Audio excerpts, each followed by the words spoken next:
ஆச்சி, எனக்கு ஒரு சந்தேகம்.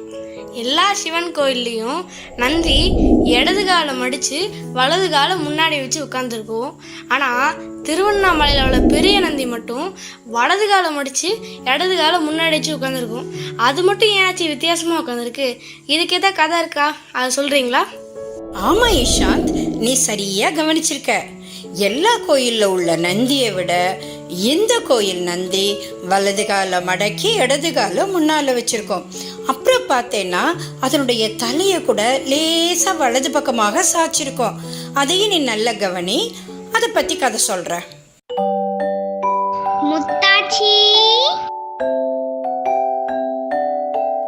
இந்த திருவண்ணாமலை கோயிலை அந்த காலத்தை ஒரு முகலாய மன்னன் தன்வசப்படுத்தி இருந்தார். சில சிவபக்தர்கள்லாம் ஒரு காலமாட சுமந்து அப்படி போயிட்டே இருப்பாங்க. இதை அந்த முகலாய மன்னன் பார்த்துட்டு, எதுக்காக இந்த காலமாட சுமந்துட்டு போறீங்க அப்படின்னு கேட்பான். அதுக்கு அவங்க சொல்லுவாங்க, இது எங்களுடைய ஈசனை சுமக்கும் வாகனம். நாங்கள் இதை சுமப்பதற்கு இந்த பிறவியில பெரிய பாக்கியம் பண்ணியிருக்கோம் அப்படின்னு சொல்லுவாங்க. இதை கேட்ட உடனே ஏனோ தெரியல, அந்த முகலாய மன்னனுக்கு ரொம்ப கோபம் வந்துருது. இந்த காலமாட்டை நான் 2 துண்டா இப்ப வெட்டுறேன், உங்க ஈசன் அதை ஒன்னா சேர்க்க முடியுமா அப்படின்னு சொல்லிட்டு உடனே அந்த காலமாட்டை 2 துண்டா வெட்டிடுறான். அதிர்ச்சி அடைஞ்ச அப்படியே அந்த சிவபக்தர்கள் எல்லாம் கண்ணீர் பெருக அண்ணாமலையார் சந்நிதிக்கு போய் முறையிடுறாங்க. அப்பொழுது ஒரு அசரீரி கேட்கிறது, நீங்க வடக்கு திசை நோக்கி போங்க, அங்க என் பக்தன் ஒருவன் ஓம் நமச்சிவாயன்னு சொல்லிட்டு இருப்பான், அவனை இங்க அழைச்சிட்டு வாருங்க அப்படின்னு அசரீரி சொல்லுது. இதை கேட்ட உடனே எல்லாரும் அங்க போய் பாக்குறாங்க. அங்க ஒரு வாலிபன் நமச்சிவாய மந்திரத்தை சொல்லிட்டு உட்கார்ந்துருப்பான். இந்த வாலிபனா காலமாட்டுக்கு உயிர் கொடுக்க போறான் அப்படின்னு நினைக்கிறாங்க. ஆனாலும் கோயிலுக்கு கூட்டிட்டு வராங்க.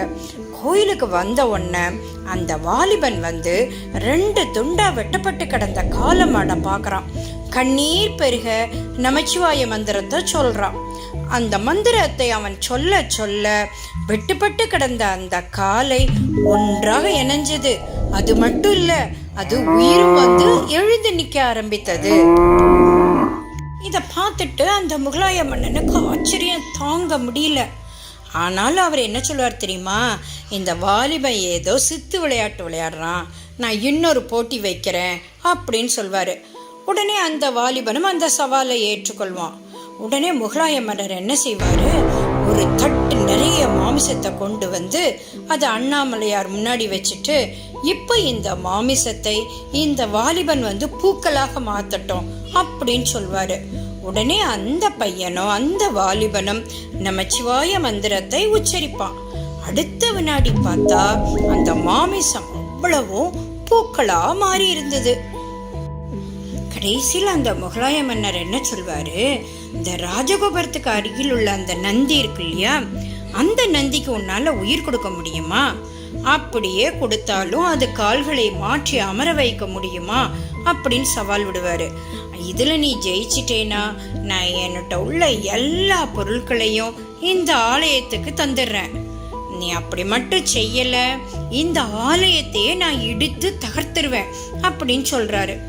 அந்த வாலிபனும் அந்த சவாலை ஏற்றுக்கொண்டு அப்படி நமச்சிவாய மந்திரத்தை சொல்ல ஆரம்பித்தான்.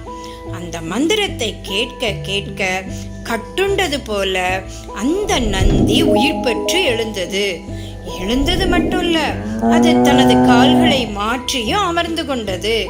இத பார்த்த உடனே அந்த முகலாய மன்னனுக்கு கை காலெல்லாம் நடுங்க ஆரம்பிச்சிச்சு. சொன்ன மாதிரியே அந்த அண்ணாமலையார் ஆலயத்திற்கு தன்னிடமுள்ள நிறைய பொண்ணு பொருள் எல்லாத்தையும் கொடுத்துட்டு அங்கே இருந்து வெளியேறாரு. இந்த முகலாய மன்னனுக்கு இந்த அற்புதங்களையெல்லாம் நிகழ்த்தி காட்டிய வாலிபன் தான் பிற்காலத்தில் வீரகேயி முனிவராக மாறினார். அவர் திருவண்ணாமலைக்கு வடக்கில் உள்ள சீனந்தல் என்ற கிராமத்துல தான் வாழ்ந்து வந்தார். அவர் நினைவாக அந்த ஊரில் ஒரு மடம் கூட இருக்கிறது. அவரை போற்றும் வகையில் தான் இந்த ராஜகோபாலத்துல காலம் மாத்தி அமர்ந்த நந்தி தனது தலையை லேசா வலது பக்கமாக சாய்த்தபடி அமர்ந்துள்ளது. நன்றி, வணக்கம். வணக்கம். இந்த கதையின் மூலமாக நமக்கு என்ன தெரியுது அப்படின்னா, நமச்சிவாய மந்திரத்தை மூலமாக அந்த நந்தி உயிரோடு எழுந்து தன்னுடைய காலை மாற்றி வைத்த வரலாறெல்லாம் நாம் அறிந்து கொண்டோம். இந்த பஞ்சாட்சர மந்திரத்தினுடைய மகிமையையும் நாம் தெரிஞ்சுக்கிட்டோம்.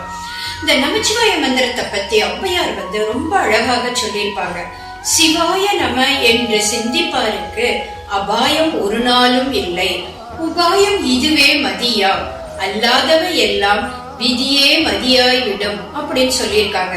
அதாவது சிவாய நம மந்திரத்தை சொன்னா நமக்கு ஒரு நாளும் துன்பம் கிடையாது.